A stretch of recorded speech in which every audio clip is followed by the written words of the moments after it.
Avant son déplacement à New York pour le sommet du climat, le président de la CTG lance un appel pour l'Amazonie. Nous sommes tous et toutes des enfants de l'Amazonie et nous devons tout faire pour la préserver et lui être reconnaissants, indique-t-il dans un communiqué.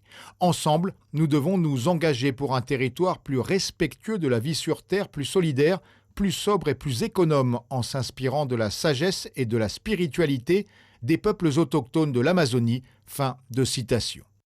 Le mouvement Guyane Écologie est très sceptique sur cette conversion du président Alexandre à l'écologie. Elle trancherait avec son soutien au projet de mine industrielle de la Montagne d'Or. En déplacement dans l'Hexagone, le secrétaire général du mouvement met au défi Rodolphe Alexandre de s'engager à la tribune de l'ONU.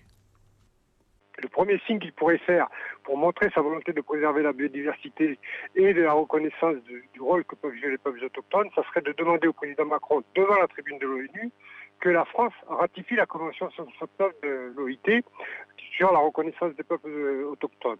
La deuxième, ça serait de dire qu'il abandonne la filière minière industrielle qui se met en place en Guyane. Claude Suzanon est président du parc amazonien de Guyane depuis 6 ans.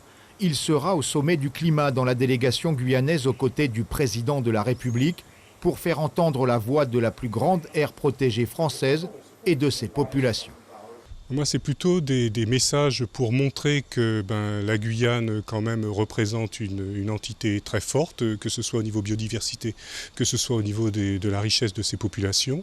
Et puis montrer que l'on est dans une démarche qui vise à conserver ce milieu naturel et permettre du développement endogène. Le parc du Sud Guyanais est victime de l'orpaillage clandestin depuis 25 ans, un fléau aussi dans la plupart des autres pays amazoniens, que la partie guyanaise souhaite dénoncer au sommet du climat. Suivez l'info sur Guyana Première, télé, radio et Internet.